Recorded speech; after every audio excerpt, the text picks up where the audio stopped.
klink of ek van 'n ander plek afkom. Ek is daarom local.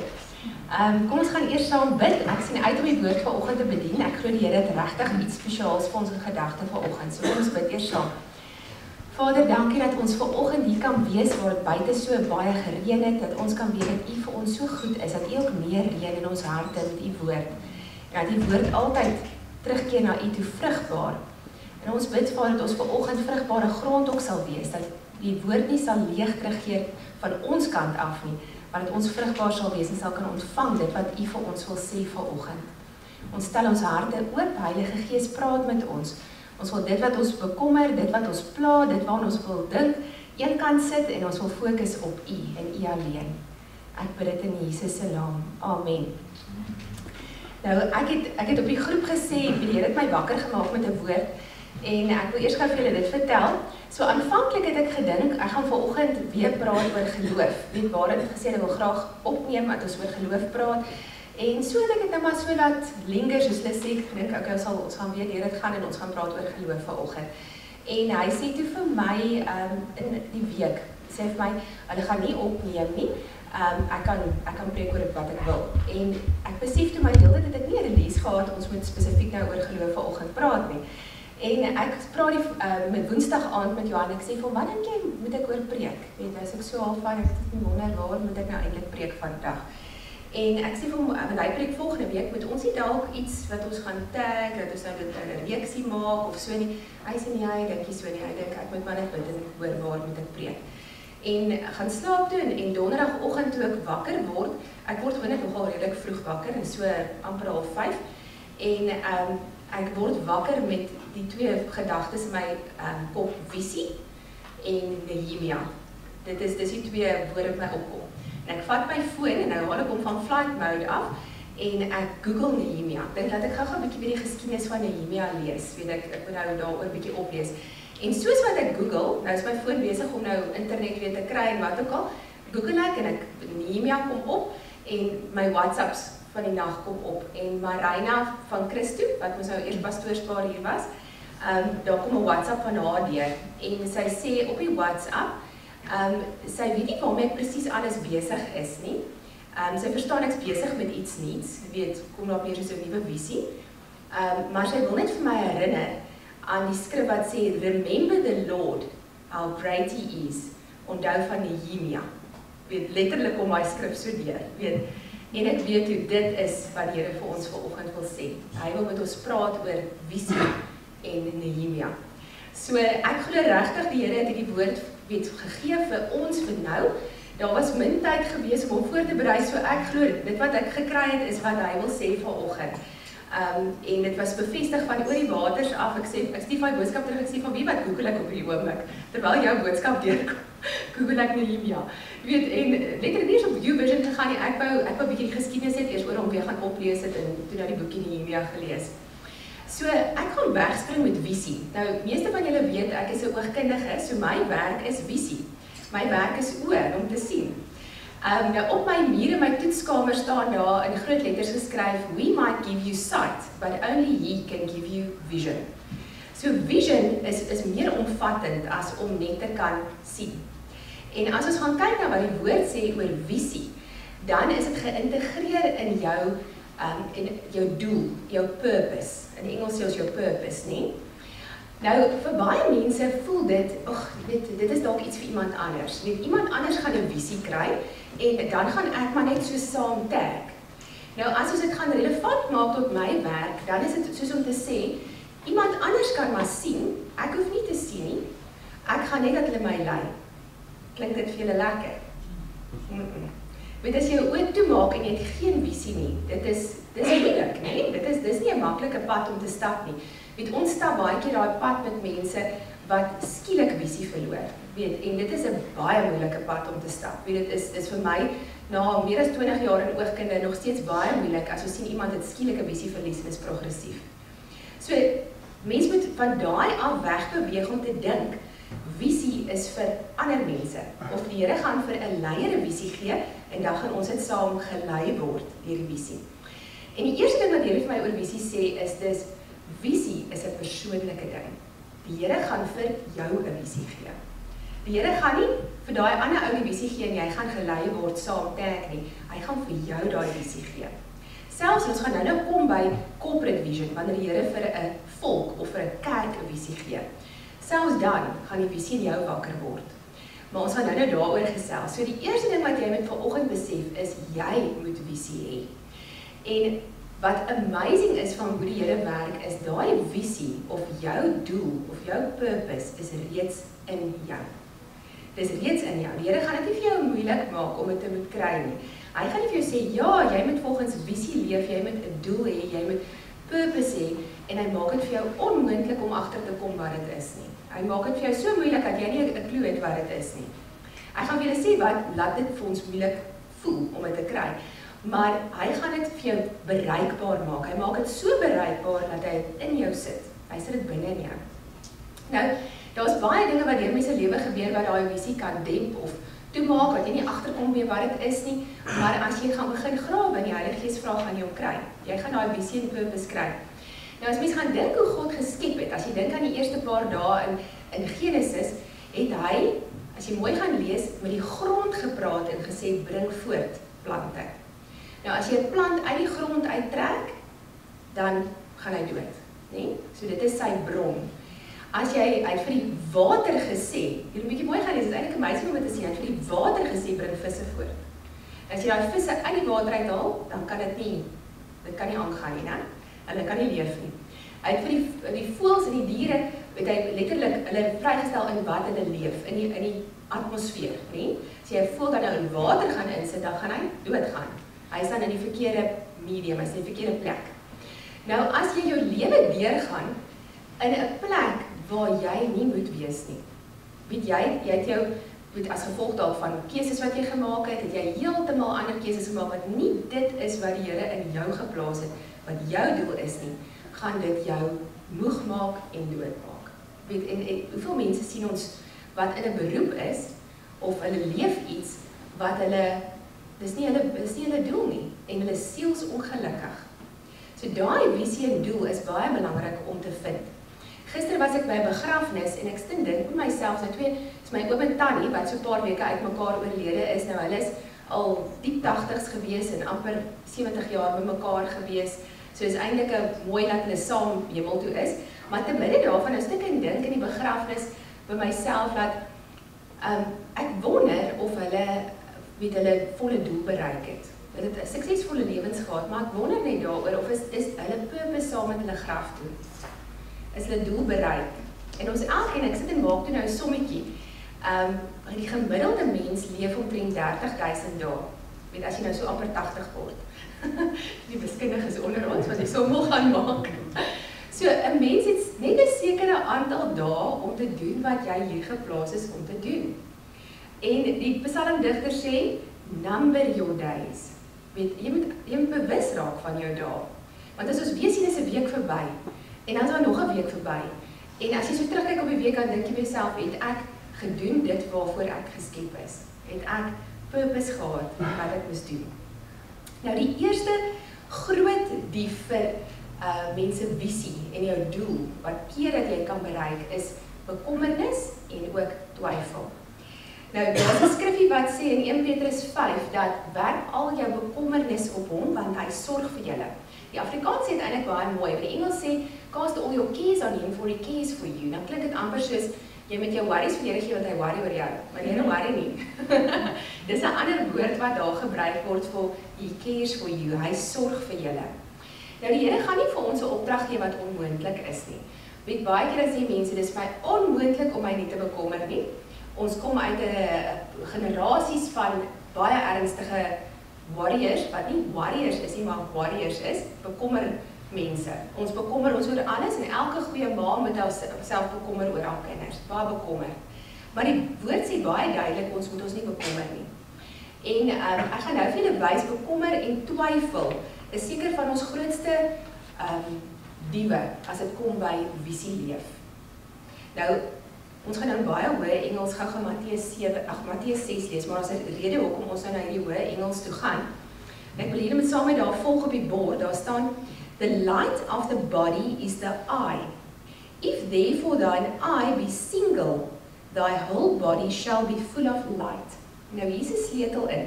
Ek het spesifiek die ou King James hier gevat, want hy sê dit baie spesifiek dat as jou oog enkel is, if your eye is single. Dis 'n snaakse ding om te sê. Nou, weet ek in my bedryf sien baie mense wat dubbel sien. Dit is, ek weet nie of jy al ooit dubbel gesien het nie, maar dit is definitief nie 'n baie aangename ding om oor te kom nie. So ons kry baie mense wat inkom en sê, ek het skielik 'n probleem of het oor tyd gekom, as ek bestuur sien ek 2 karre. Weet, ek sien dubbel, ek sien 2 van alles. Nou jy kan dink, dit is 'n krisis, van watter een is die regte kar? Weet, hoe gaan jy ry? Nou, laat ek my dadelik terugdink aan, toe ek net in oogkunde begin het. Ek weet nie wie van julle onthou vir oom Callie, wat 'n loodgieter was, en dorp, hy's lank al oorlede. Maar hy het by my gekom en hy het geweldige dubbelvisie gehad. En hy sê dan sny sy vrou vir hom pere, en dan gee sy vir hom die peer aan, en dan vat hy die peer hier onder. Want hy kan nie sien wat 'n peer is, die regte peer nie. Want daar's 2 pere. so julle sien die probleem wat ons kry as ons dubbelvisie het. So, hier sê die woord, en hy gee vir ons 'n sleutel, nie, dat as ons visie wil hê, as ons lig wil hê, kyk, hy praat hier van visie, moet jou oog enkel wees. Jy moet nie dubbelvisie hê nie. En dadelik kom my skrif my op in Jakobus 1 wat sê, as jy die Here vertrou vir iets, as jy die Here glo, weet jy, staan in geloof vir iets, maar jy twyfel, dan is jy soos 'n bootjie wat so dobber op die see, en dan is daai man dubbelhartig. Jy het al in die Afrikaans gesien, hy sê hy is dubbelhartig, dis soos dubbelvisie, hy dubbelvisie. Daar's 2 goeders in sy visier. En dan, as jy gaan mik, gaan jy nie weet tref jy jou target nie. Jy gaan teen nie een van die 2 tref nie, as jy dubbelvisie het. Daai ouens, hulle weet nie waar hulle is nie, hulle sien dubbel. Nou hier sê hy vir ons, wanneer is ons oog dubbel? Kom ons kyk bietjie wat sê Matteus 6, hier's 'n sleutel in, hy gaan vir ons verduidelik wat is dit om dubbelvisie te hê. But if thine eye be evil, verskoon die wonderlike Engels, vir Jackie, thy whole body shall be full of darkness. If therefore the light that is in thee be darkness, how great is that darkness? Dan vers 24, no man can serve 2 masters. Hier kom hier die dubbelvisie, nie? 2. Jy sien dit op een gerig nie. For either you will hate the one and love the other, or else you will hold to the one and despise the other. You cannot serve God and mammon. Dan gaan hy aan vers 25. Therefore I say unto you, take no thought for your life, what you shall eat or what you shall drink, nor yet for your body, what you shall put on. Is not the life more than meat, and the body than raiment? Dis nou klere. Behold the fowls of the air, for they sow not, neither do they reap, nor gather into barns, yet your heavenly Father feedeth them. Are you not much better than they? Dan vers 27, which of you by taking thought can add 1 cubit unto his stature? And why take ye thought for raiment? Consider the lilies of the field, how they grow, they toil not, neither do they spin, and yet I say unto you that even Solomon in all his glory was not arrayed like one of them. Vers 30, wherefore, if God so clothe the grass of the field, which today is, and tomorrow is cast into the oven, shall he not much more clothe you, O you of little faith? En voor ons verder gaan, ek gaan daar stop. So die oomblik, as ons begin dubbelvisie kry, begin waver, begin twyfel, dubbelhartig raak. Nou, jy begin twyfel, gaan God nie. En jy begin bekommerd raak, dan begin jy dubbel sien. Dan is jou geloofmetertjie baie laag. So as jy begin bekommer, sê vir jouself, as bekommernis se metertjie opgaan, en ek's nou baie bekommerd oor iets, dan kan jy weet jou geloofmeter is besig om rockbottom te slaan. Jesus sê reguit daar, dis sy woorde, O you of little faith. Die oomblik as ons begin ons oog op 2 goed sit, ons probeer, ons kyk dubbel, dan is ons geloofmeter laag. Weet jy, kan nie vir jouself sê, o nee, ek vertrou die Here, maar ek het nie 'n klou waarop ek fokus nie. Jy gaan nie jou take tref nie, jy moet enkel sien om daai take te tref. En dan gaan hy gee 'n groot sleutel, hy sê, therefore take no thought, saying. So, ons almal gaan gedagtes skryf van, wat gaan ek eet, wat gaan ek drink, wat gaan van ons word, wat gaan gebeur. Ons almal gaan daai gedagte kry. but take no thought, saying, what shall I eat, what shall I drink, what shall I do? So die oomblik as jy daai gedagte begin vat, spreek jou. En as ons gaan dink hoe dinge in ons dorp en om ons is, dan hoor ons die mense praat. Weet jy sê, wat gaan ons doen? Wat gaan hier gebeur? Hoe gaan ons maak? En iets wat my baie opval is hoe baie mense sê, ek weet nie wat om te doen nie. Jy al gehoor dat mense sê, ja, ek weet nie wat om te doen nie, ek dink ek moet nou dit, ek wonder wat ek moet doen, ek wonder, ek weet nie, ek weet dit, heel tyd, sien nie die bootjie wat so dobber, jy is in twyfel, en dan mis jy jou visie, jy mis jou purpose. Jy is besig om die dinge van hierdie wêreld is besig om so in te penetreer en jy begin dit te spreek. Nou, julle weet ek hou van kat of hond vergelyking, ons het laas met die geloof ook so gesels. Nou ek is baie lief vir diere, maar as ek moet kies is ek 'n hondmens, meer as 'n katmens. Nou kom ons sê, hier kom 'n kat by my aan. Ek wil nie regtig 'n kat hê nie. Ek hou van my honde. En hier's 'n kat by my en ek sê vir Johan, "Joh, ek wil nie hê ons moet 'n kat hê nie, maar ek gee vir hom 'n bakkie kos." As hy eet, dat ons eet. Wat gaan môre gebeur? Hy gaan terugkom, want ek het hom gefeed, nee? Maar ek wil nie eintlik 'n kat hê nie. Ek wil nie 'n kat hê nie. Maar môre kom hy weer, ek gee vir hom weer 'n bakkie kos. Hy is nou weer, as gee vir hom 'n bakkie kos. Oormôre soek hy 2 keer kos. En dan wil hy wil sommer al by die etes hê. En hoe meer ek hom gaan feed, hoe meer gaan hy bly. As ek hom gaan wegjaag en hom nie kos gee nie, dan gaan hy gaan. En dis dieselfde met hierdie gedagtes. Die vyand gaan inkom en hy wil hê jy moet dubbel sien. Hy wil hê jy moet jou visie verloor, jy moet nie fokus op wat die Here vir jou sê om te doen nie. En hy gaan allerlei maniere kry om jou fokus af te trek. Hy gaan allerlei dinge doen. Hy gaan bietjie jou bootjie skud, dat jy moet twyfel. Hy gaan vir jou dinge vertel wat jou gaan laat bekommer. En as jy daai gedagte gaan begin sê, feed jou.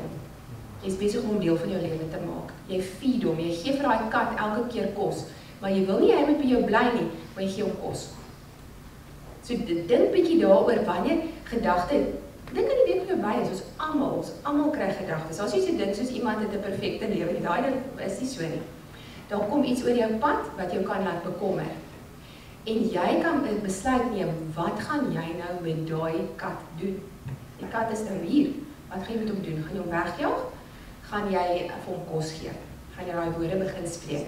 So daar's 'n sleutel. Jy vat daai gedagte deur om te sê. Dan gaan hy aan in vers 32. Hy sê, "For after all these things do the Gentiles seek. For your heavenly Father knoweth that you have need of all these things. But seek ye first the kingdom of God and his righteousness, and all these things shall be added unto you. Take therefore no thought for the morrow shall take thought for the things of itself. Sufficient unto the day is the evil thereof." So, hierdie is vir eintlik 'n amazing stuk, weet, om te kyk na wat Jesus hier verduidelik het oor visie. Weet, om te kan besef, ek het enkel visie nodig, en my grootste vyand om 'n enkel visie in my lewe te hou, is daai twyfel wat gaan inkom, die bekommernisse wat wil inkom, en dit gaan altyd vir jou visie kom. Die oomblik as die Here vir jou 'n visie en 'n doel gee, gaan daai goed kom. Maar is jou keuse of jy daai gedagtes gaan vat. Gaan jy hom feed? Nou, ek gaan hier oplaai Markus 4, ek wil een deeltjie uit Markus 4 uitlig. En ek gaan hom in die Afrikaans vir ons lees, daar vers 18 wat sê, en ander weer, dis die gelykenis van die saaier wat die woord saai, en hy sê, en ander weer is die saad wat tussen die dorings gesaai is. Hulle is diegene wat die woord hoor, maar die bekommernisse van hierdie wêreld, die verleiding van rykdom en die begeertes na allerlei dinge dring in en verstik die woord en dit bly sonder vrug. Nou, toe ek gebid het, toe bid ek, die woord sê, die Here se woord sal nie leeg terugkeer nie. Maar daar is tye wat dit leeg kan terugkeer. Dit gaan nie overal nie. Daar sal 'n goeie hart wees wat sal vrug dra. Maar daar is harte waar dit leeg onvrugbaar is. Totaal en al onvrugbaar raak. Jy sien die woord, dit bly sonder vrug. En daar lig hy dit weer uit. Dit is die bekommernisse van hierdie wêreld wat daai woord verstik, heeltemal verstik, dat hy niks kan doen in jou lewe nie. En die verleiding van rykdom en begeerlikhede. So as mens gaan dink wat jou, as jy nou byvoorbeeld, kom ons vat 'n maklike voorbeeld van visie. Sien maar, mens kry nou 'n visie, wie soos 'n bodybuilder. Hy het nou 'n visie om regtig nou liggaamsbou te doen. Nou, as jy gaan kyk na iemand wat visie het, hulle kry eintlik tunnelvisie, so gefokus is hulle.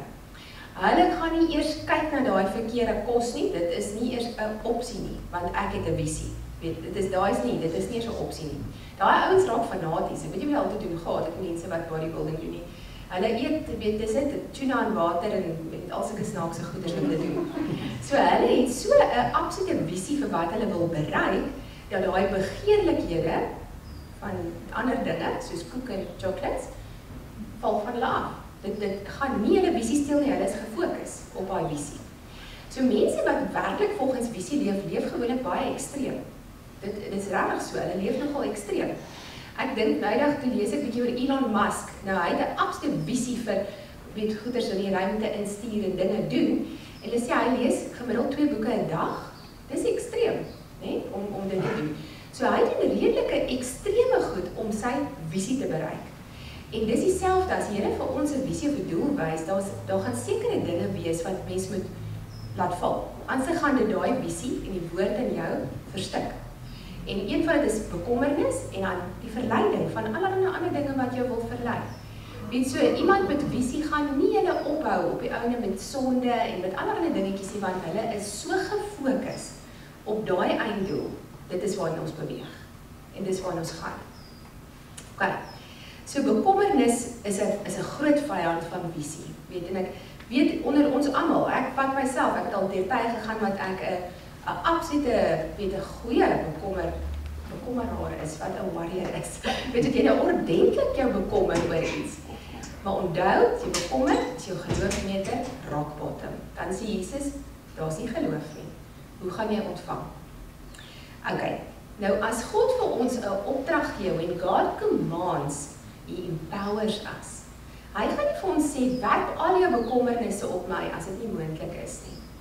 Dit is moontlik om kommervry deur die lewe te gaan. Daar is wel, jy gaan beplanning hê en visie, en ek het al agtergekom as jy byvoorbeeld begin beplan, en jy begin jou visie neer te sit, dat jy kan sien wat is jou visie, dan is jy nie bekommerd nie, want jy sien, daar is die plan. So daar is sleutels tot om bekommervry te wees. Nou kom ons spring gaan na Romeine 12 toe, Romeine 12 vers 1. Ek gaan hom in die Afrikaans, kom ons lees hom, ek wil hom eers in die Amplified lees, en dan gaan ons na die Afrikaans toe gaan. Therefore I urge you, brothers and sisters, by the mercies of God, to present your bodies, dedicating all of yourselves, set apart as a living sacrifice, holy and well-pleasing to God, which is your rational, logical, intelligent act of worship. So dis deel van jou aanbidding. And do not be conformed to this world any longer with its superficial values and customs, but be transformed and progressively changed as you mature spiritually by the renewing of your mind, focusing on godly values and ethical attitudes, so that you may prove for yourselves what the will of God is, that which is good and acceptable and perfect in His plan and purpose for you. Gaan dit in die Afrikaans ook lees. Ek vermaan julle dan, broeders, by die ontferminge van God, dat julle liggame stel as 'n lewende, heilige en aan God welgevallige offer. Dit is julle redelike godsdiens, en word nie aan hierdie wêreld gelykvormig nie, maar word verander deur die vernuwing van julle gemoed, sodat julle kan beproef wat die goeie en welgevallige en volmaakte wil van God is. Nou, hierdie gedeelte gee vir ons 'n paar sleutels. As mens gaan kyk wat Paulus hierso sê, is dat die Here wil hê jy moet kan bewys dat die wil van God goed is en welgevallig is. Dit is die eerste plek waar mense baie keer twyfel. Hulle is nie heeltemal seker of God goed is nie. En dit is baie belangrik dat mens moet gaan kyk in die woord en jy moet jou mind opmaak daaroor en sien wat sê die woord daaroor. As jy altyd gaan wonder, is dit nou die Here wat my siek gemaak het of is dit die duiwel? Is God goed of is hy nie eintlik goed nie? Wil hy my dalk straf of wil hy vir my lief wees? Daai dubbel visie maak dat 'n mens nie kan sekerheid hê en kan leef wat is die wil van God in jou lewe nie, dat jy kan visie leef nie. En as mens gaan kyk, die woord is eintlik klink klaar daaroor. As jy gaan kyk in Johannes 10 vers 10 staan daar, die vyand het gekom om te steel en te slag en te verwoes. Maar ek, dis Jesus wat praat, Jesus het gekom dat ons lewe en lewe in oorvloed kan hê. So sy plan vir jou is goed. Want as ons gaan kyk in die skrifte, hy het gesterf dat ons genees kan wees. Hy gaan nie jou siek maak en jou gesond maak nie. Hy is nie verward nie. God is nie 'n gesplete persoonlikheid nie. Hy het nie dubbelvisie nie. Hy het enkel visie. Hy weet wat sy plan vir jou is. En sy plan is voorspoed. So dis die eerste ding, as ons denke begin vernuwe, presies wat ons in Matteus 6 gelees het, as daai gedagte kom in jou denke in, en jy spreek om, dan vat jy daai negatiewe gedagte. Maar as jy die woord van God vat, en jy begin dit te feed wat jy wil gefeed in jou lewe, dan gaan jy jou denke vernuwe. Dis wat die woord sê, dat ons nie in die wêreld moet gelykvormig word nie, want die wêreld praat so en sê, wat gaan ek eet, wat gaan ek drink, wat gaan vir my word, wat gaan ek môre doen? En ek kyk net aan dit wat om hulle is. Hulle dink met geld is die oplossing, begeerlikheid van rykdom. Dis 'n wêreldse manier van dink. Sê moenie so dink nie, sê Paulus. Moenie jou denke oopstel vir daai manier van dink nie. Moenie gelykvormig word aan dit wat hulle dink nie.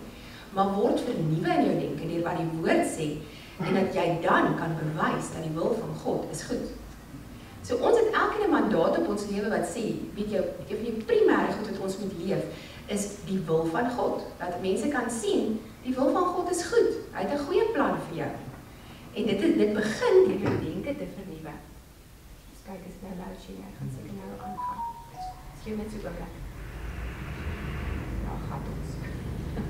Ons is in die beplanning om sonkrag hier op te sit, so een van jaar is ons vry van die generator. En net klaar opstaan. Wat sê jy?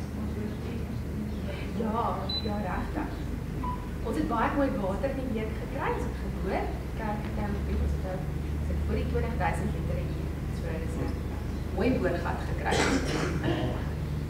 So, daar lê 'n sleutel in daai skrif, dat as jy wil sien dat die wil van God in jou lewe goed is, moet jy denke vernuwe. Daar is 'n battle hier in jou brein aan die gang, en jy moet die ene feed wat jy wil hê moet wen. Maar daar gaan slegte gedagtes kom, daar gaan negativiteit kom, daar gaan dinge kom wat jou visie wil uitdoof. En jy wil nie die einde van jou lewe kom en jy dink, nou is my dae opgeleef, maar ek het nie my purpose geleef nie. Ek het nie gedoen dit waarvoor ek geskep is nie. Weet, ek dink daar is minder so hartseer, soos Miles Monroe het ons gesê, die rykste stuk grond op aarde is die begrafplaas. Want daar lê die boeke wat nie geskryf is nie, daar lê die skilderye wat nie geskilder is nie, daar lê die planne wat nie gemaak is nie, daar lê die evangelie wat nie verkondig is aan mense nie. Daar lê soveel dinge wat net so begrawe is, omdat mense net oorleef het. Ek praat nou dag met 'n vriendin en sy sê vir my, sy oorleef net. Sy het nie meer visie nie, sy moet net oorleef. Weet, dis letterlik net oorlewe. Dis nie wat die plan van die Here vir ons is. Sy plan is welgevallig en goed, maar dit begin in jou denke. Weet, ek dink as my tannie en oom wat nou, kan sê, pas in die hemel aangekom het, vir ons nou kan sê, hoorie so julle, dis nou wat eintlik belangrik is. Dan gaan hulle vir ons sê, hey, gooi daai goed af wat jou wil vashou in die lewe. Gooi daai worries af. Dit wat jou wil terughou om jou wedloop voluit te hardloop en hardloop om, number your days. Jy het net soveel tyd op aarde. Jy het net soveel tyd om jou purpose te vervul. En julle elkeen het eene. Jy moet nie na mekaar kyk en dink, jy moet joune vervul, ek gaan saam met jou gelei word nie. Jy het jou eie een. Jy het jou eie doel. Jy word geskep met daai doel. En die jong mense is eintlik bevoorreg, hulle het nog baie dae voor hulle, en hulle het tog nie soveel dinge wat hulle doel kan versmoor en verstik, dat hulle nie kan sien wat dit is nie. So daai iets wat die Here in jou geplaas het, wat jou laat voel of jy tik, weet, daai iets moet mense agterkom, wat is dit? Wat is daai doel wat ek moet vervul? As jy nie omlaai nie, ek omlaai, ons gaan soen toe, dan wil ek dit eintlik, soos in Engels sê, narrow it down to 'n mens se visie moet baie spesifiek en duidelik wees. As ek nou gaan kyk as ek mense se oë toets, ek kan ook nie twee mense se oë gelyk toets nie. Weet, ek kan al goed oë toets, maar ek kan nog steeds nie twee mense se oë gelyk toets nie, glad nie. Jy is gefokus op een persoon en op een oog op 'n slag ook, en dan eers sal ons die twee oë laat saamwerk. Ons wil hê die twee oë moet op een punt fokus. So, jy moet spesifiek wees, so spesifiek as wat ek is wanneer ek iemand se oë toets, ek wil tot op die fynste lettertjie kom, ek wil presies weet waarop ons fokus, ons is nou soete op pad, moet jou doel uitgestip wees. Jy moet vir die Here vra, wys my om te weet, yes, dis wat ek moet doen, want dan maak dit keuses in jou lewe maklik. As jy weet wat jou doel en jou visie is, dan gaan jy nie voor twee keuses staan en dink, ag, ek weet nie wat om te doen nie. Weet nie of ek dit moet doen of nie moet doen nie. Weet daai ding wat mense so voor besluitloos is, en twyfel. Moet ek nou die ding doen of moet ek eerder daai ding doen? Ja, ek weet nie wat die regte ding. As jy weet wat jou doel is, dan is die keuse maklik. Dis soos daai ou wat die bodybuilder is. As iemand nou voor hom staan met 'n bakkie pudding, dan gaan hy nie op daai oomblik sê, "Sjoe, ek weet nie wat ek moet doen nie." Dis nie seker nie. "Joh, die pudding lyk nou baie lekker." Hy het lankal besluit wat is sy keuse, want dit is neergesit vir hom. So as die persoon met die pudding voor hom kom, as hy dit nie, dis nie deel van my doel nie. Dis nie deel van my visie nie. So dit maak alledaagse keuses vir mens maklik. As jy presies weet wat jou doel en visie is, dan gaan jy nie op daai oomblik elke keer staan en dink, "Joh, ek so besluit is ek nie idee wat om te doen. Weet ek so die kant toe, so daai kant toe." Weet, is al van julle wat identifiseer met besluitloosheid, sukkel om 'n keuse te maak, sukkel om te besluit. Ek het baie keer mense by oor toets. Die verbeters en slaggers nie. Dit is moeilik. Baie keer is dit moeilik. Ek sê met baie liefde en ek het baie geduld. Julle kan mense vra by toets. Maar daar is regtig mense wat nie kan onderskei nie. Hulle kan net nie besluit nie. Dit is net te moeilik. Dit is 'n moeilike ding om te kies. Maar as jy weet wat jou doel is, dan is dit altyd makliker om 'n keuse te maak. Want jy het eintlik klaar die keuse gemaak. Jy weet waar jy op pad is. So om in geloof te lewe, moet jy visie hê, jy moet dissipline hê. So visie bring altyd dissipline, dit bring altyd selfbeheersing. As jy gaan kyk na daai skrif wat sê, my volk gaan ten gronde weens 'n gebrek aan visie. Kennis sal ook, maar daar's een wat spesifiek sê, die volk wat nie 'n visie het nie, dan sê dit perish, nee? Nou daai oorspronklike woord perish beteken daar's geen selfbeheersing. Daar's geen selfkontrole nie. En ons sien dit in ons land. Daar's nie meer 'n visie spesifiek vir vooruitgang van die land nie. Ons leiers is opgevat deur die begeerlikheid van dinge om hulle, wat hulle dubbelvisie gee. Hulle het nie meer 'n visie nie. En dis hoekom ons land begin bandeloos raak. Daar's nie meer selfbeheersing. Daar's nie meer selfkontrole nie. So die oomblik as mens visie het, dan kry jy selfbeheersing. Daar is dissipline wat volg, want jy weet waar jy op pad is. Dan, daar's fokus, daar's enkel visie.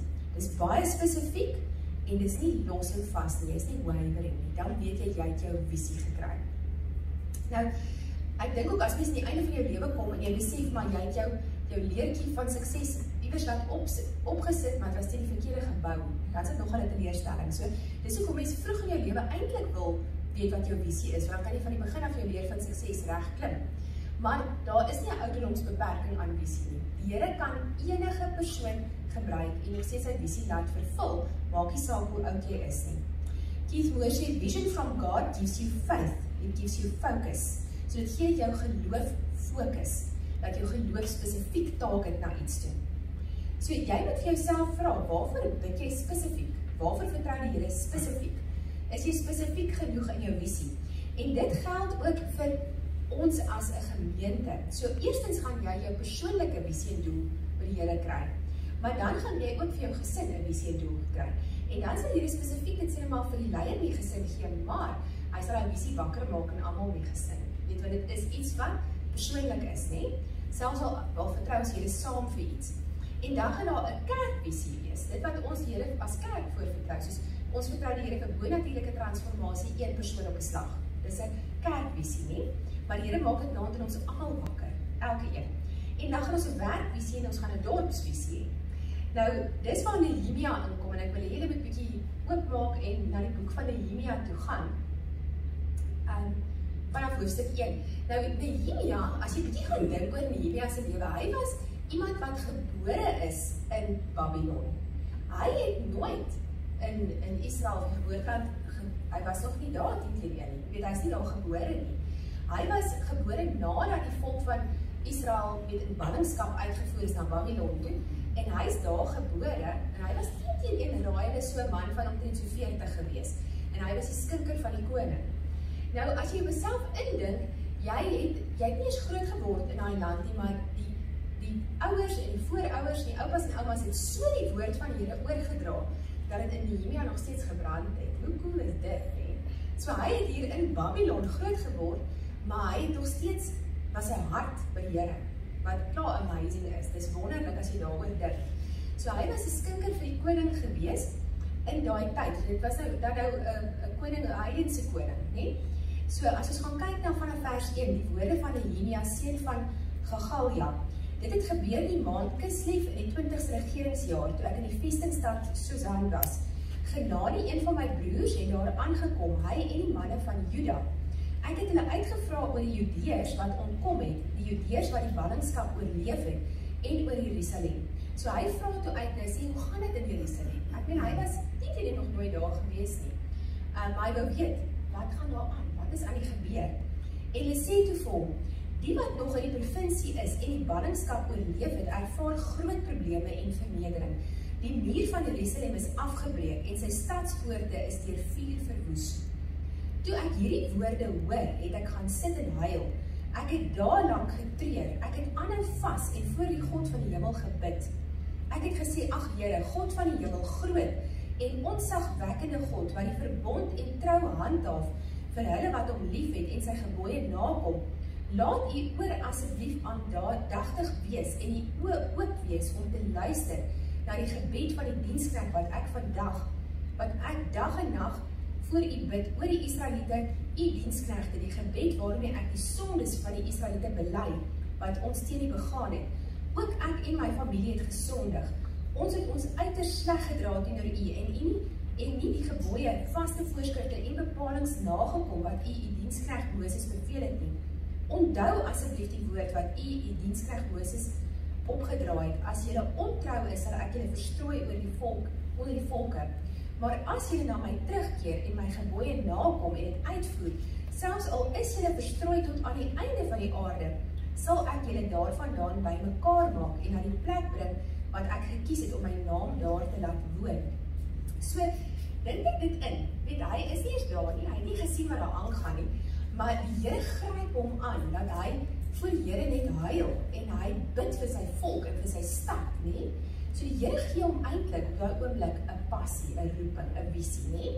Vir wat daar aan die gang is. En hy sê, Here, ek herinner jy aan die belofte. Hy het gesê, ja, as ons die gebooie nie gehoorsaam, nie gaan jy ons verstrooi oor die aarde wat met hulle gebeur het. Maar hy sê ook, as ons die gebooie gehoorsaam, gaan hy ons terugbring na ons land toe. Daai Jerusalem moet opgebou word. So hy herinner die Here aan sy belofte net daar. En hy bid verder en sê, ag my Heer, laat die ook asseblief aandagtig gerig wees op die gebed van die diensknegt en op die gebed van die diensknegte, wat vreugde daarin vind om ontzag vir die naam te hê. Laat die diensknegt asseblief vandag slaag en gee dit dat daar vir hom barmhartigheid sal wees by hierdie man.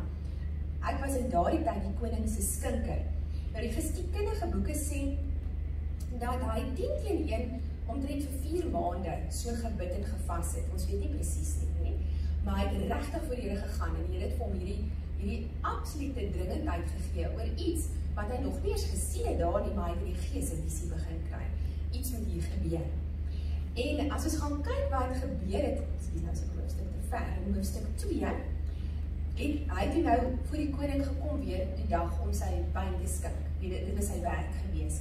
En hy sê daar, ek was gewoonlik nie treurig voor die koning gewees nie. En die koning vra toe vir my, waarom is jou gesig so somber? Jy is tog nie siek nie. Dit kan niks anders as 'n treurige hart wees nie. So die koning sien toe iets is aan die gang. Wat gaan aan met Nehemia? En hy het baie bang geword en vir die koning gesê, mag die koning vir ewig lewe. Waarom sou my gesig nie somber wees wanneer die stad, die plek van my voorouers se grafte vervalle lê en sy poorte deur vuur verteer is nie? Toe vra die koning vir my, wat is dit wat jy wil hê? Ek het tot die God van die hemel gebid en vir die koning gesê, as die koning dit goed vind en as die dienaar by u aanvaarding vind, moet u my na Juda stuur, na die stad van my voorouers se grafte, sodat ek dit kan herbou. Die koning met die koningin wat langs hom sit, het vir my gevra, hoe lank sal jou reis duur en wanneer kom jy terug? Die koning het dit goed gevind en my laat gaan. Ek het vir hom 'n bepaalde tyd gegee en vir die koning gesê, as dit die koning geval, kan daar briewe aan my gegee word, gerig aan die streeksgouverneurs ander kant die rivier, sodat ek ongehinderd kan deurtrek totdat ek in Juda kom. Nou, om 'n lang storie kort te maak, die koning, hy het soveel guns by die koning gekry. Maar daar is 'n wonderlike sleutel aan as jy 'n visie kry. As jy 'n visie van die Here af kry, dan gee die Here vir jou voorsiening. En in Engels sê dit mooi, dis nou nie op my praktyk gerig nie. The God gives you vision, he provides provision, nee? Hy gee voorsiening. Die oomblik as daar 'n visie is. Op die ou einde het die koning vir hom nie net 'n brief gegee om te sê dat jy met guns deur daai hele land trek nie. Hy het vir hom dit met gevang. Hy het vir hom die geld gegee, hy het vir hom die goed gegee wat hy nodig het. Hoe wonderlik is dit dat 'n heidense koning vir hom sê, jy moet gaan, jy word 'n afgevaardigde. Jy kry die briewe, jy gaan deur daai land trek veilig en ons gee vir jou dit wat jy nodig het om te gaan om jou stad, jou mense se stad te gaan regkry, né? So dit is wat die Here doen as ons daai eerste tree uitsit in visie. En kyk, hy was bang, maar hy het nog steeds uitgestep into faith. Hy het daai tree gegee en gesê, maar ek gaan in hierdie visie begin beweeg. So het hy toe nou deurgereis tot hy in Jerusalem gekom het. En hy sê, ek het by Jerusalem aangekom en toe 3 dae lank daar was, het ek in die nag gereed gemaak. Ek het 'n paar man saam met my. Ek het egter niemand ingelig oor wat God my op die hart gelê het om vir Jerusalem te doen nie. Daar was nie 'n dier by my nie, behalwe die dier waarop ek gery het. Ek het in die nag deur die dalpoort uitgegaan by die Jakkalsfontein langs in die Ashooppoort. Ek het die muur van Jerusalem wat afgebreek was en die poorte wat deur vuur verteer was nagegaan. Toe het ek oorgegaan na die fonteinpoort na die koning se dam, maar daar was nie 'n plek waar my rydier kon deurgaan nie. Ek het toe in die nag met die dam langs opgegaan en die muur nagegaan. So hy het toe nou in die nag nog nie met mense gepraat nie, partykeer moet jy jou visie so bietjie beskerm, nie? Weet nie dadelik dit net voor mense gooi en hy het toe nou eers gaan inspekteer, kyk hoe lyk hierdie muur, nie? En hy sê toe vir hulle, julle sien die moeilikheid waarin ons verkeer, dat Jerusalem vervalle lê en dat haar poorte deur vuur verwoes is. Kom ons herbou die muur van Jerusalem sodat ons nie langer 'n bespotting is nie. Ek lig hulle toe in dat die hand van God goed was oor my. Dis 'n visie van die Here af en verder ook oor die woorde van die koning wat hy vir my gesê het. Hulle het gesê ons sal gereed maak en herbou. So het hulle moed geskep vir die goeie werk. So gee die Here vir hulle al daai manne ook 'n visie. En wat baie interessant is van die visie wat die Here eintlik vir daai klomp gegee het wat terug is uit ballingskap, terug in Jerusalem. Hulle het in gesinne gewerk. Dis nogal baie interessant dat die Here daai met so 'n gesin het hulle dele van die mure herstel. So hulle het as 'n gesin die visie gegryp en daarmee begin hardloop. So die Here het begin met een persoon wat die visie kry en hy het nou met die Here vertrou en die Here het hom guns gegee. Die Here het vir hom voorsiening gegee, provision gegee.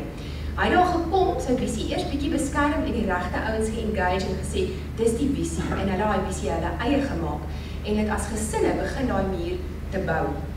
En op 'n punt, wanneer ek gou gaan na hoofstuk 4.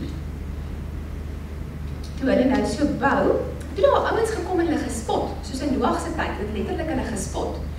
En toe was daar mense wat hulle probeer aanval het. Nou daar staan in vers 4, hoor tog ons God, want ons het veragtelik geword, keer hulle gespot om op hulle eie koppe, om op hulle eie koppe en gee hulle as buit oor in die land van gevangenskap.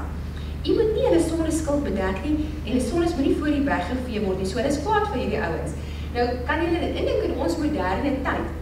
Weet, as daar byvoorbeeld mense is wat iets byvoorbeeld vir ons dorp begin doen, dan sal altyd die ouens wat negatief is, weet, wat begin aanval en sê, ag nee, wat wil julle nou doen? En dan sal mense eintlik spot daarmee en sê, ag, om teen hierdie regering iets te probeer doen is belaglik. Jy weet dit, hulle spot eintlik daarmee. En daar's niks niets onder die son nie. Kyk, Prediker sê alles herhaal homself. Dis dieselfde prentjie. Daai stad was byna daarmee heen. As ons nou dink aan ons paaie in hierdie dorp, hoe lyk ons paaie? Hoe lyk die watersituasie? Dis soos daai gebreekte muur om my stand, nê? En hier kom Nehemia met hierdie visie en hy sê kom, laat ons iets doen. Laat ons nie net kyk nou iemand anders wat moet doen nie, kom ons doen, ons kry 'n visie vir hierdie ding. En daar was onmiddellik ouens wat hulle teëgegaan. Jou negatiewe praters, jou ouens wat hulle fisies aangeval het en dan sit jou ouens wat spot daarmee. Wat dink ag, julle is lekker laf, want dit julle gaan 'n impak maak. Hoe gaan julle hierdie muur gebou kry? Weet die muur is groot, is lank, weet, spot met hulle. En dan staan hulle tot God gebid dag en nag en hulle het in 'n eenheid saam geveg om dit te doen, nê? En vers 13 sê, en toe by die dele wat laer was, as die ooreenstemmende plekke agter die muur, by die dele wat blootgestel was, is daar wagte uitgesit. Ek het die manskappe volgens familiegroepe opgestel met hulle swaarde, steekspiese en boë.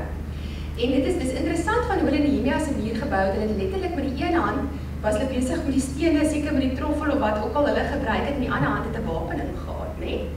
So ek meen, ons in ons dorp hoef nie eers daarom met 'n wapen en nog iets te staan en te veg vir ons dorp as jy nou daaroor dink nie. Maar hulle het letterlik met die een hand 'n wapen en daar was 'n paar wat nog wag gestaan het om die ander te beskerm terwyl hulle daai visie leef, né? En daar staan, ek het sake deurgekyk en toe opgestaan en vir die hoë lei, die gesagdraers en die res van die volk gesê, julle moenie bang wees vir hulle nie. Dink aan die groot en onsagwekkende Here. Veg vir julle broers, julle seuns en julle dogters, julle vrouens en julle huise. En dis die versie wat Marina vir my gestuur het. Sy sê toe in die Engels het sy vir my gestuur. Net gou by daai in die Engels kom, hy sê, don't be afraid of the enemy. Remember the Lord who is great and glorious. And fight for your brothers, your sons, your daughters, your wives and your homes, nee? Nou daai remember, die van julle wat die woordskool bygewoon het, dis 'n verbondswoord. Dis 'n verbondswoord. As jy gaan kyk in Genesis 9 vers 15 staan daar, and I will remember my covenant, which is between me and you and every living creature of all flesh, and the waters shall no more become a flood to destroy all flesh. En dan in 1 Korintiërs 11 vers 24 staan daar, and when he had given thanks, he broke it, dis nou die brood, and said, take it, this is my body, which is broken for you, do this in remembrance of me.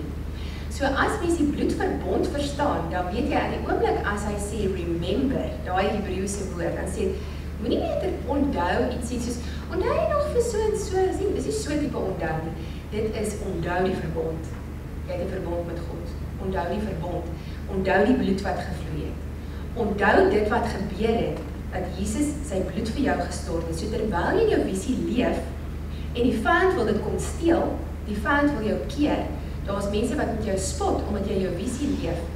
Onthou God wat groot is en almagtig is en onthou die verbond. Onthou wat Jesus gedoen het. Dit is jou dryfveer om jou visie uit te leef. Remember. Remember. So die oomblik as jy daai woord hoor, sien die bloed. Sien die bloed, dit is 'n verbondswoord. So dit is nie net van ons onthou net so effentjies nie. Remember the Lord who is great and glorious. En dit van 'n man wat gebore is in Babylon, dat hy so openbaring gehad het van sy verbond as 'n Israeliet, dat hy gesê het, ek sal hier staan en ek sal veg, ek sal hierdie muur bou, want ek onthou my verbond, die verbond wat God met Abraham gesluit het. Hoeveel te meer met ons as ons visie leef, onthou wat Jesus aan die kruis gedoen het. Dat ons purpose kan uitleef op hierdie aarde. Vir interessantheid, die Nehemia se muur het hulle in 52 dae klaar gebou. Dis interessant, hè? 52 dae, dis al wat het gevat het. Nie eers 'n volle 2 maande nie, né? En hulle sê die lengte van die muur is so 4 kilometer en sy dikte 12, of sy hoogte is 12 meter en sy dikte so 2,5 meter. So ordentlike muur wat gebou is in 52 dae, die oomblik toe hulle visie deel. Daar's iets ontsettend kragtigs daaraan as 'n groep mense een visie begin deel. Dis wat met die toring van Babel gebeur het, toe hulle een visie begin deel, moes God verwarring skep want hy wou nie hierin verder gaan nie. So powerful is dit as jy een visie begin deel. So daai muur het hulle, toe hulle begin fokus op dit wat die Here gedoen het en besluit dat ek gaan nie dat dit wat teen my kom, my stop nie. Dis in 52 dae dat hulle hier klaar gebou. En daar's 'n geestelike implikasie daaraan. 'n Muur is altyd 'n teken van veiligheid, van God se beskerming ook. En dit is dieselfde met ons as kerk in ons dorp ook, dat ons 'n muur moet bou om dit wat die vyand wil inbring in ons dorp moet stop. So daar's 'n geestelike implikasie vir ons hieraan as kerk. Weet en baie keer dink ons as kerk, dis net om in te kom, ons bless mekaar, ons gaan uit, maar ons as kerk moet geweldig relevant wees in ons dorp. Dis ons mandaat. As jy gaan kyk wat Nehemia gedoen het, hy het eers daar gebly op daai stadium nie, maar hy was geroep om te herstel. En ek het die laaste wel paar maande eintlik absolute dringendheid op my en ek wil daai visie met julle deel dat ons opstaan om ons dorp te herstel. Weet soos wat Nehemia in daai tyd 'n fisiese muur, want iets gebeur in die gees wanneer ons begin herstel. Daar's 'n draai in dit wat ongeregtig is, dat ons geregtigheid in ons dorp inbring. Ons as kerk moet die voorlopers wees in 'n visie vir wat hier moet gebeur. Dit moenie kom van die ongelowiges af nie. Ons as kerk moet voorloop. Ons is die ouens wat geregtigheid en reg moet weet eintlik enforce. Ek weet nie wat 'n goeie woord in Afrikaans daarvoor nie, maar ons moet dit enforce. Afdwing. So 'n quote van Craig Hill en dit is vir my so mooi gestel.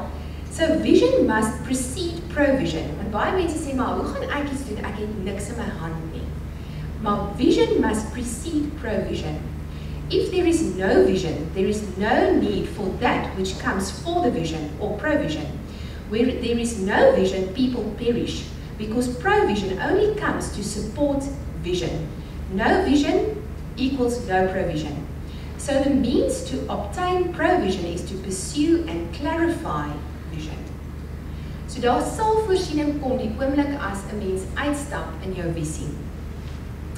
Jou visie bepaal jou aktiwiteit. Nou as ons gaan kyk in Habakuk 2 en ek's amper klaar, toe die Here geantwoord, skryf my antwoord die visioen in groot duidelike letters op klein tablette sodat iemand wat verbyhardloop dit kan lees. Nou dit is so duidelik ons visie moet wees. Vir jou eie lewe ook. Jy moet dit so duidelik maak dat jy nie wonder daaroor nie, soos dit single-minded kan wees. So duidelik moet ons visie vir ons kerk wees. Natuurlike transformasie, een persoon op 'n slag, ons stel hom duidelik. Iemand wat verby hardloop moet kan sê, daar staan dit, bringing supernatural transformation one person at a time, en jy moet daarmee kan hardloop ook. Dit moet aan die beweeg bly. Visie is iets wat beweeg. In die Engels sê hy, then the Lord answered me and said, write the vision and engrave it plainly on clay tablets so that the one who reads it will run. En dan, wat ek nou aangehaal het, Spreuke 29, en ek wil hom in 'n paar vertalings vir julle lees, en dit is so van toepassing op ons tyd in ons dag in ons land. Where there is no vision, the people perish, but he that keepeth the law, happy is he. Dan sê hy in 'n ander vertaling, if a nation is not guided by God, the people will lose self-control, but the nation that obeys God's law will be happy. 'n Ander vertaling, a nation without God's guidance is a nation without order. Happy are those who keep God's law. Sien julle wat in ons land gebeur het? Daar is nie meer 'n visie nie. Die mense, die leiers het nie meer gehoor, dit is die visie van God vir hierdie land. En dis hoekom ons land in die toestand is waar hy is. Want dan begin ons verlies aan self-control, dat die mense beheer nie meer hulle self reg nie. Daar is nie meer wette wat gehoorsaam word nie, daar's 'n wetteloosheid wat volg. So ons het visie nodig en dit moet uit die kerk kom. In die Afrikaans staan daar waar die woord nie gehoor word nie, doen mense net wat hulle wil. Wie die wil van die Here ernstig opneem, is 'n gelukkige mens. Ander vertaling sê, wanneer daar geen profetiese visioen is nie, raak 'n volk bandeloos, maar wanneer hulle die wet nakom, is hulle gelukkig. So, ons het daai mandaat, as ons wil sien ons dorp gaan vooruit, soos Jeremia 29 sê, as ons die voorspoed van ons dorp wil sien, as ons die voorspoed van ons land wil sien, dan moet ons nie net 'n persoonlike visie hê nie, maar ons moet ook 'n visie kry vir ons dorp. Ons moet 'n visie kry vir ons kerk en hoe dit integreer in ons dorp. Die plan van die Here is voorspoed vir ons. Daar staan dit. Die Here sê sy plan vir ons is voorspoed, nie teenspoed nie, 'n toekoms, 'n hoop, as ons hom aanroep en hom gehoorsaam. So, en ek sê dit, en baie mense sal dink, dit is nou glad nie geestelik om op hierdie punt te gaan nie, maar dit is baie geestelik. As jy 'n hele boek in die Bybel gewy aan Nehemia se muur. So dis baie geestelik, dat ons moet dink aan ons dorp en hoe ons hom wil opbou. En daar's tans 2 organisasies wat ek voel ons elkeen individueel moet seker maak, ons kom by uit en ons ondersteun op een of ander manier. Weet jy, die een is die visie wat deur Pierre Brits en Karin Viljoen gekom het, en Pierre Brits is 'n predikant, weet hy is 'n hervormde predikant, en die Here het hom uit geen rede om dit te doen nie, hy is glad nie in politiek nie, daar's niks, hy is geen betrokkenheid nie, maar die Here het hom so 'n dryf gegee, visie gegee, dat ons geregtigheid ons dorp moet laat geskied, en dis hulle wat Saving Water begin het. So die hart van Saving Water is werklik om te sê, kom ons staan op vir ons dorp, ons herbou. Dit is 'n baie positiewe organisasie in die sin van dat ons is teen ongeregtigheid, ons is vir geregtigheid. En ek self is nie op die komitee of ietsie, so ek voel dit as lid van, as 'n dorpsinwoner van Parys, moet mens daar klaar jou gewig ingooi om 'n muur te bou, dat ons begin herstel bring. Want hulle is besig om ongeregtigheid oop te vlek en op 'n wettige manier die ding te vat na die premier toe, dat ons kan reg en geregtigheid in ons dorp laat geskied. En ons as kerk moet saam met die ding hardloop. En die ander enetjie, dis minder bekend, ek en Johan het deel daarvan geword, is Ngwati Warriors, wat eintlik gaan bekend staan as Mooi Parys. Nou, ons is absoluut vir die mooi maak van die dorp en die skoonmaak en die herstel van die dorp. Dus amper om 'n muur weer te bou. Toe ons in die Kaap was, ek was vir 'n kursus daar in wat ons noem gedragsoogkunde, wat eintlik my gedagtes oor visie so verbreed het, en toe so terugry uit die Karoo uit en ons kom weer so in die Vrystaat en jy sien die verval. Want jy kom amper so half uit Kanaan amper uit. Dit is die Stellenbosch is pragtig, daar is nie 'n gat in die pad of niks nie. En ek ry so terug deur die Karoo en jy kom so terug in die Vrystaat in. Ek sê vir Johan, hier moet iets gebeur. En die Here drop net 'n vision in my hart, weet van ons kan nie net vir onsself lewe en dink, ag, dis die munisipaliteit wat dit moet doen en dis daai wat dit moet doen en almal wys vinger nie. Ons moet iewers met ons sê, wie wat, ek gaan dit doen. Ek gaan opstaan, die Here het vir my die visie gegee. Ek gaan opstaan en ek gaan fisies iets begin doen daaraan.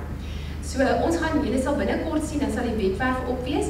En waarvoor dit staan spesifiek is, dit is absoluut net vir die mooi maak. Daar's niks politiek daaraan nie. Dit is spanne wat inbeweeg, soos wat in Kroonstad inbeweeg het met Revive en Ignite Kroonstad, wat mense skoonmaak aksie, weet jy, mense kan 'n donasie gee. Dis eintlik op hierdie stadium is die Provision die deel wat nodig is, die voorsiening, laat ons kan inbeweeg. Oom Braam het dit begin, hulle ken daarvoor Oom Braam Silje, wat die hoofpad altyd skoonmaak met sy karretjie. Nou, weet ons maak sy hande sterk. Weet dit is hy soos 'n Nehemia wat ingekom het.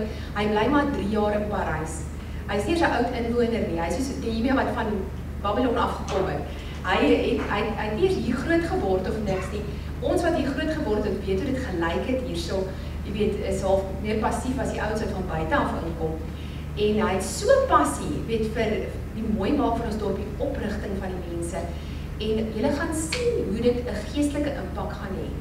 Dis interessant hoe die Here werk. Partykeer as mense iets herstel, mense sê maar jy begin oefen hoe jy geestelikheid beter vaar. Weet daar's iets geestelik daaraan om te herstel in 'n dorp.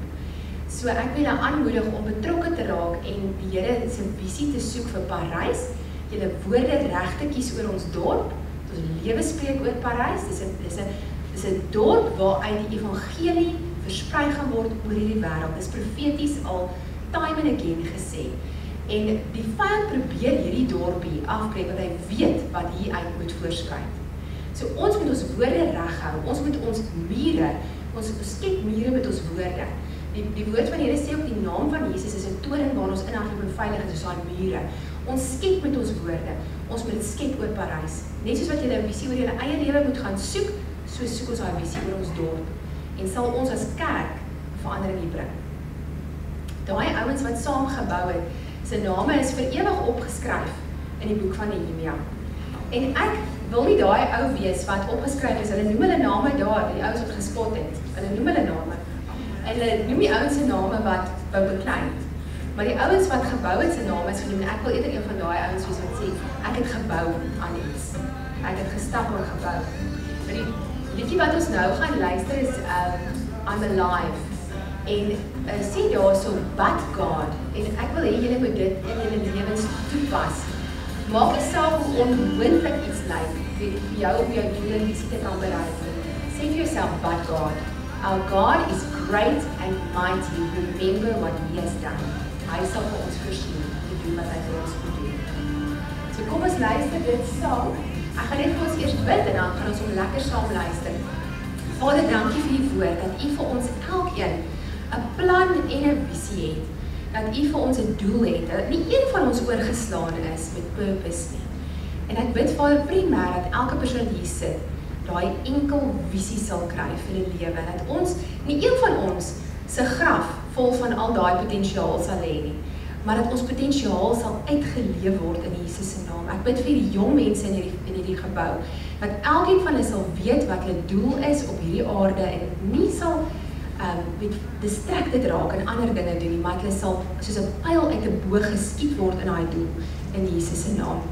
En ek bid vir ons dorp. Ek bid Vader dat hierdie dorp sy volle potensiaal sal bereik.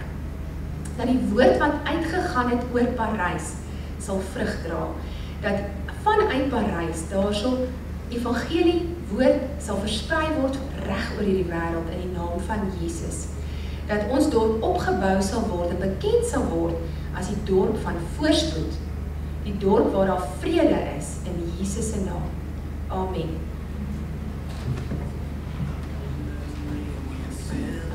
I went searching for redemption down a road that had no end. I was